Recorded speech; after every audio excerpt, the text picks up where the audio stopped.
ಅಮೆರಿಕದ ದಾಳಿಯನ್ನು ದೃಢಪಡಿಸಿದ ಇರಾನ್ 3 ಪರಮಾಣು ವಿದ್ಯುತ್ ಸ್ಥಾವರಗಳ ಮೇಲೆ ದಾಳಿ ಮಾಡಿರೋದಾಗಿ ಹೇಳಿದೆ. ಪರಮಾಣು ವಿದ್ಯುತ್ ಸ್ಥಾವರಗಳು ಮೊದಲೇ ಸ್ಥಳಾಂತರಗೊಂಡಿದ್ದವು, ಯಾವುದೇ ದೊಡ್ಡ ಹಾನಿಯಾಗಿಲ್ಲ ಅಂತೇಳಿ ಇರಾನ್ ಹೇಳಿಕೊಂಡಿದೆ. ಸ್ಥಾವರಗಳಲ್ಲಿ ಯಾವುದೇ ವಿಕಿರಣಶೀಲ ವಸ್ತುಗಳು ಇಲ್ಲ ಅಂತ ಕೂಡ ಹೇಳಿದೆ. ದಾಳಿ ಬಗ್ಗೆ ಇರಾನ್ ಸುಪ್ರೀಂ ಲೀಡರ್ ಮಾಹಿತಿಯನ್ನ ನೀಡಿದ್ದಾರೆ. ಇರಾನ್ನ supreme leader Ayatollah Ali Khamenei ಆ ಬಗ್ಗೆ ಮಾಹಿತಿಯನ್ನ ನೀಡಿದ್ದಾರೆ. ಪರಮಾಣು ವಿದ್ಯುತ್ ಸ್ಥಾವರಗಳು ಮೊದಲೇ ಸ್ಥಳಾಂತರಗೊಂಡಿದ್ದವು, ಹಾಗಾಗಿ ಯಾವುದೇ ದೊಡ್ಡ ಹಾನಿಯಾಗಿಲ್ಲ ಅಂತೇಳಿ ಇರಾನ್ನ ಸುಪ್ರೀಂ ಲೀಡರ್ ಹೇಳಿದ್ದಾರೆ. ದಾಳಿ ಬಗ್ಗೆ Iran supreme leader Ayatollah Ali Khamenei ಹೇಳಿದ್ದಾರೆ. ಅಮೆರಿಕದ ದಾಳಿಯನ್ನ ಅವರು ದೃಢಪಡಿಸಿದ್ದಾರೆ. 3 ಪರಮಾಣು ವಿದ್ಯುತ್ ಸ್ಥಾವರಗಳ ಮೇಲೆ ದಾಳಿ ನಡೆದಿದೆ. ಪರಮಾಣು ವಿದ್ಯುತ್ ಸ್ಥಾವರಗಳು ಮೊದಲೇ ಸ್ಥಳಾಂತರಗೊಂಡಿದ್ದವು, ಹಾಗಾಗಿ ಯಾವುದೇ ದೊಡ್ಡ ಹಾನಿ ಆಗಿಲ್ಲ ಅಂತ ಹೇಳಿ ಇರಾನ್ ತನ್ನನ್ನ ಸಮರ್ಥಿಸಿಕೊಂಡಿದೆ. ಅವರು ಅಯತುಲ್ಲಾ ಅಲಿ ಖಮೇನಿ, ಇರಾನ್ನ ಸುಪ್ರೀಂ ಲೀಡರ್, ಇರಾನ್ನ ಸರ್ವೋಚ್ಚ ನಾಯಕ ಅಯತುಲ್ಲಾ ಅಲಿ ಖಮೇನಿ ಯಾವುದೇ ಹಾನಿ ಆಗಿಲ್ಲ, ಅಮೆರಿಕ ಮತ್ತು ಇಸ್ರೇಲ್ ಒಂದಾಗಿ ದಾಳಿಯನ್ನ ನಡೆಸಿದ್ರೂ ಕೂಡ, ದೊಡ್ಡಣ್ಣ ಬಂದು ದಾಳಿ ನಡೆಸಿದ್ರೂ ಕೂಡ ಇರಾನ್ನ ಸ್ಥಾವರಗಳಿಗೆ ಯಾವುದೇ ಹಾನಿ ಆಗಿಲ್ಲ, ಸ್ಥಾವರಗಳಲ್ಲಿ ಯಾವುದೇ ವಿಕಿರಣಶೀಲ ವಸ್ತುಗಳು ಕೂಡ ಇರಲಿಲ್ಲ ಅಂಥೇಳಿ ದಾಳಿ ಬಗ್ಗೆ ಇರಾನ್ನ ಸುಪ್ರೀಂ ಲೀಡರ್ ಮಾಹಿತಿಯನ್ನ ನೀಡಿದ್ದಾರೆ. ಜೊತೆಯಲ್ಲಿ ಅಮೆರಿಕದ ದಾಳಿಯನ್ನು ಅವರು ದೃಢಪಡಿಸಿದ್ದಾರೆ. ಹೌದು, ಅಮೆರಿಕ ದಾಳಿ ಮಾಡಿದೆ ಅಂಥೇಳಿ ಹೇಳಿದ್ದಾರೆ. ಆದರೆ ಯಾವುದೇ ಹಾನಿ ಆಗಿಲ್ಲ ಅಂತ ಕೂಡ ಈ ಸಂದರ್ಭದಲ್ಲಿ ಅವರು ಹೇಳಿದ್ದಾರೆ.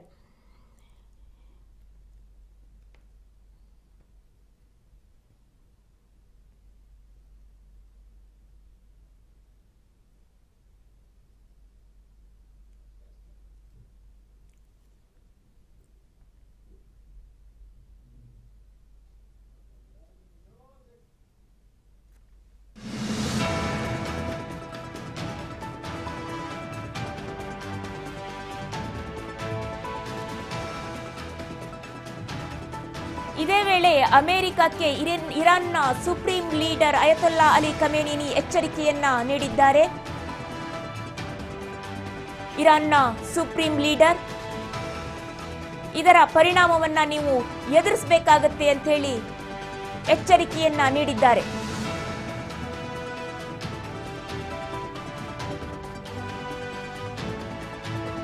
ಅಮೆರಿಕ ವಿಧ್ವಂಸಕ B2 ದಾಳಿಯನ್ನ ಖಂಡಿಸಿದ್ದಾರೆ. ಜೊತೆಯಲ್ಲಿ ಎಚ್ಚರಿಕೆಯನ್ನ ಕೂಡ ನೀಡಿದ್ದಾರೆ. ಇರಾನ್ನ supreme leader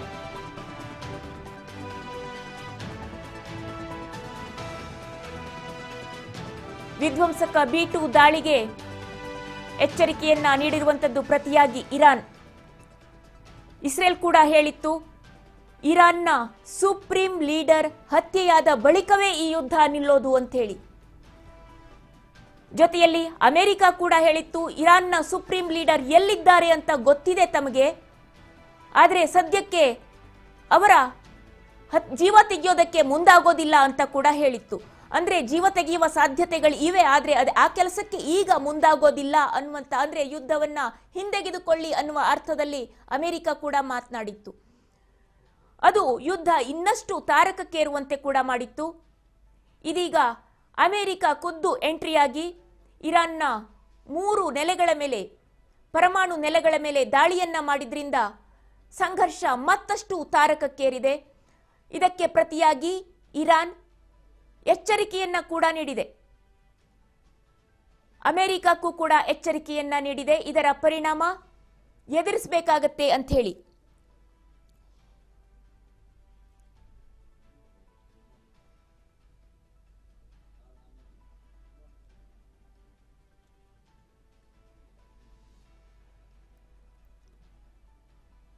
Ayatollah Ali Khamenei ಹತ್ಯೆಯಿಂದಲೇ ಸಂಘರ್ಷ ಅಂತ್ಯವಾಗುತ್ತೆ ಅಂತ ಹೇಳಿ ಇಸ್ರೇಲ್ ಆರ್ಭಟಿಸಿತ್ತು.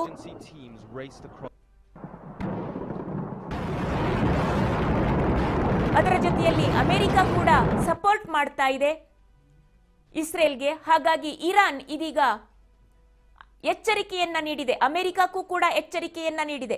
ಅದಕ್ಕೆ ಟ್ರಂಪ್ ಕೂಡ ಹೇಳ್ತಾ ಇರುವುದು 40 ವರ್ಷಗಳಿಂದ ಇಸ್ರೇಲ್ ಮೇಲೆ ದಾಳಿಯನ್ನ ಮಾಡ್ತಾ ಇತ್ತು, ನೆಮ್ಮದಿಯನ್ನ ನೀಡ್ತಾ ಇರಲಿಲ್ಲ ಇರಾನ್. ಇದೀಗ ಅಮೆರಿಕಕ್ಕೂ ಕೂಡ ಎಚ್ಚರಿಕೆಯನ್ನು ನೀಡುವಂತಹ ದಾರ್ಷ್ಟ್ಯವನ್ನ ಮೆರಿತಾ ಇದೆ ಇರಾನ್. ಹಾಗಾಗಿ ಇದಕ್ಕೆ ಒಂದು ಅಂತ್ಯವನ್ನ ಹಾಡಲೇಬೇಕಾಗಿದೆ ಅಂತ ಹೇಳಿ ಟ್ರಂಪ್ ಕೂಡ ಮಾತನಾಡಿರುವಂಥದ್ದು. ಅದೇ ಕಾರಣಕ್ಕೆ ದಾಳಿಯನ್ನು ಕೂಡ ನಡೆಸಿರುವಂಥದ್ದು, ಇಸ್ರೇಲ್ ಸಪೋರ್ಟ್ಗೆ ಅಮೆರಿಕ ನಿಂತಿರುವಂಥದ್ದು. ಈ ರೀತಿಯ ಸಂಘರ್ಷ ಮತ್ತೆ ನಡೀಬಾರದು, ಅದನ್ನ ಮಟ್ಟ ಹಾಕಬೇಕು ಸಂಪೂರ್ಣವಾಗಿ. ಈ ಒಂದು ಯುದ್ಧಗಳು ಪದೇ ಪದೇ ರಾಷ್ಟ್ರದ ಅಭ್ಯುದಯಕ್ಕೆ ಮಾರಕವಾಗಬಲ್ಲಂತಹ ನೆರೆ ರಾಷ್ಟ್ರಗಳ ಸಂಘರ್ಷಗಳು ನಿಲ್ಲಬೇಕು, ಶಾಂತಿ ಸ್ಥಾಪನೆ ಆಗಬೇಕು ಅನ್ನುವ ಉದ್ದೇಶದಿಂದ ಅಮೆರಿಕ ಕೂಡ ಎಂಟ್ರಿ ಆಗಿದೆ ಅಂತೇಳಿ ಡೊನಾಲ್ಡ್ ಟ್ರಂಪ್ ಹೇಳ್ತಾ ಇದ್ದಾರೆ.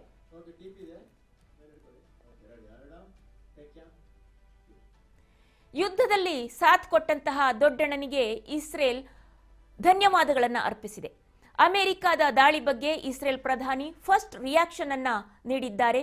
ಭೂಮಿಯ ಮೇಲಿನ ಯಾವುದೇ ದೇಶ ಮಾಡಲಾಗದ ಕೆಲಸ ಅಮೆರಿಕ ಮಾಡಿದೆ.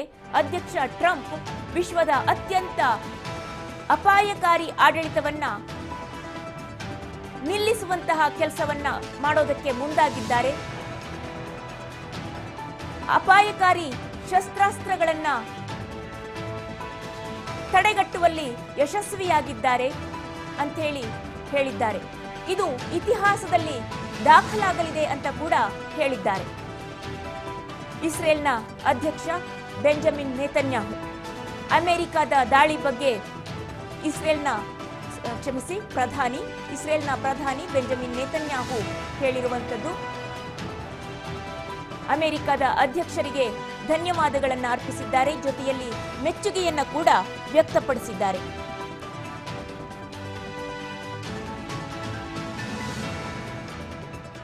ಟ್ರಂಪ್ ಅವರು ದಿಟ್ಟ ನಿರ್ಧಾರವನ್ನ ತೆಗೆದುಕೊಂಡಿದ್ದಾರೆ. ಇದು ಇತಿಹಾಸವನ್ನ ಬದಲಿಸುತ್ತೆ. ಟ್ರಂಪ್ ಅವರ ಈ ದಿಟ್ಟ ನಿರ್ಧಾರ ಏನಿದೆ ಇದು ಇತಿಹಾಸವನ್ನ ಬದಲಾಯಿಸುತ್ತೆ ಅಂತ ಹೇಳಿದ್ದಾರೆ. ಅಮೆರಿಕದ ಅದ್ಭುತ ಮತ್ತು ನೀತಿವಂತ ಶಕ್ತಿಯಿಂದಾಗಿ ಇರಾನ್ನ ಪರಮಾಣು ಸೌಲಭ್ಯಗಳನ್ನ ಗುರಿಯಾಗಿರಿಸುವ ನಿಮ್ಮ ದಿಟ್ಟ ನಿರ್ಧಾರ ಇತಿಹಾಸವನ್ನ ಬದಲಾಯಿಸುತ್ತೆ ಅಂತ ಹೇಳಿದ್ದಾರೆ. ಬೆಂಜಮಿನ್ ನೇತನ್ಯಾಹು ಆಡಿರುವಂತಹ ಮಾತುಗಳು ಏನು ಕೇಳಿಸ್ಕೊಳ್ಳೋಣ ಒಂದ್ಸಲಿ. Congratulations, President Trump.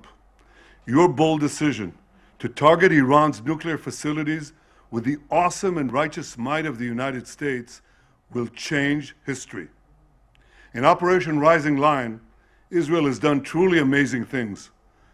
But in tonight's action against Iran's nuclear facilities, America has been truly unsurpassed. It has done what no other country on earth could do. History will record that President Trump acted to deny the world's most dangerous regime the world's most dangerous weapons. His leadership today has created a pivot of history that can help lead the Middle East and beyond to a future of prosperity and peace. President Trump and I often say, peace through strength. First comes strength, then comes peace. And tonight, President Trump and the United States acted with a lot of strength. President Trump, I thank you. The people of Israel thank you. The forces of civilization thank you. God bless America. God bless Israel. And may God bless our unshakable alliance, our unbreakable faith. Congratulations, President Trump. Your bold decision to target Iran's nuclear facilities with the awesome and ಇಸ್ರೇಲ್ಗೆ ಬೆಂಬಲವನ್ನ ನೀಡಿ ಇರಾನ್ನ ಮೇಲೆ ದಾಳಿಯನ್ನ ನಡೆಸಿ 3 ಪರಮಾಣು ಕೇಂದ್ರಗಳನ್ನ ಉಡಾಯಿಸಿದಂತಹ ಅಮೆರಿಕಕ್ಕೆ ಇಸ್ರೇಲ್ನ ಪ್ರಧಾನಿ Benjamin Netanyahu ಧನ್ಯವಾದಗಳನ್ನು ಅರ್ಪಿಸಿದ್ದಾರೆ. Operation rising ಲಯನ್ನಲ್ಲಿ Israel ನಿಜವಾಗಿಯೂ ಅದ್ಭುತ ಕೆಲಸಗಳನ್ನು ಮಾಡಿದೆ. ಆದರೆ ಇಂದು ರಾತ್ರಿ ಇರಾನ್ ಪರಮಾಣು ಸೌಲಭ್ಯಗಳ ವಿರುದ್ಧದ ಒಂದು ಕಾರ್ಯತಂತ್ರ ಇದೆ. ಅದರಲ್ಲಿ ಅಮೆರಿಕ ಸಾಥನ್ನ ನೀಡಿದೆ. ಅಮೆರಿಕದ ನಿರ್ಧಾರ, ಈ ಒಂದು ದಿಟ್ಟ ಕ್ರಮ ಶ್ಲಾಘನೀಯ ಅಂತ ಹೇಳಿದ್ದಾರೆ. ಹಾಗೇನೆ ಈ ಒಂದು ಕೆಲಸವನ್ನ, ಅಂದರೆ ಈ ಪರಮಾಣು ದಾಳಿಯನ್ನ ಏನು ನಡೆಸಿದೆ, ಇಸ್ರೇಲ್ಗೆ ಬೆಂಬಲವಾಗಿ ನಿಂತಿದೆ, ವಿಧ್ವಂಸಕ ಶಕ್ತಿಗಳನ್ನ ನಿಯಂತ್ರಿಸುವಲ್ಲಿ ಮುಂಚೂಣಿಯಲ್ಲಿ ಬಂದು ನಿಂತಹ ಅಮೆರಿಕ ಅದರ ದಿಟ್ಟ ನಿರ್ಧಾರ ನಿಜಕ್ಕೂ ಕೂಡ ಶ್ಲಾಘನೀಯ. ಜೊತೆಯಲ್ಲಿ ಈ ಒಂದು ಕ್ರಮವನ್ನ ಟ್ರಂಪ್ನ ಹೊರತಾಗಿ ಬೇರೆ ಯಾರೂ ಕೂಡ ಮಾಡೋದಕ್ಕೆ ಸಾಧ್ಯ ಇರಲಿಲ್ಲ. ಇದೊಂದು ಐತಿಹಾಸಿಕವಾಗಿ ದಾಖಲಾಗುವಂತಹ ನಿರ್ಧಾರ ಆಗಲಿದೆ. ನಮ್ಮ ಮತ್ತು ಅಂದರೆ ಇಸ್ರೇಲ್ನ ಮತ್ತು ಅಮೆರಿಕದ ಸಂಬಂಧ ಇದೇ ರೀತಿಯಾಗಿ ಗಟ್ಟಿಯಾಗಿ ಸದೃಢವಾಗಿ ಮುಂದುವರಿಯಲಿದೆ. ಹಾಗೆಯೇ ದೇವರು ಇಸ್ರೇಲನ್ನು ಹಾಗೂ ಅಮೆರಿಕವನ್ನು ರಕ್ಷಿಸಲಿ ಅಂಥೇಳಿ ಬೆಂಜಮಿನ್ ನೇತನ್ಯಾಹು ಮಾತನಾಡ್ತಾ ಇದ್ರು. ಈ ದಾಳಿಯಲ್ಲಿ ಅಮೆರಿಕ ಇಸ್ರೇಲ್ಗೆ ಸಾಥನ್ನ ನೀಡಿದೆ, ಬೆಂಬಲವನ್ನ ನೀಡಿದೆ. ಅದಕ್ಕೆ ಧನ್ಯವಾದಗಳನ್ನ ಅರ್ಪಿಸ್ತಾ ಇದ್ರು ಬೆಂಜಮಿನ್ ನೇತನ್ಯಾಹು. ಅಮೆರಿಕಕ್ಕೆ, ಅಮೆರಿಕದ ಸೇನೆಗೆ, ಅಧ್ಯಕ್ಷ ಡೊನಾಲ್ಡ್ ಟ್ರಂಪ್ ಅವರಿಗೆ ಧನ್ಯವಾದಗಳನ್ನ, ಕೃತಜ್ಞತೆಯನ್ನ ಅರ್ಪಿಸಿದ್ರು.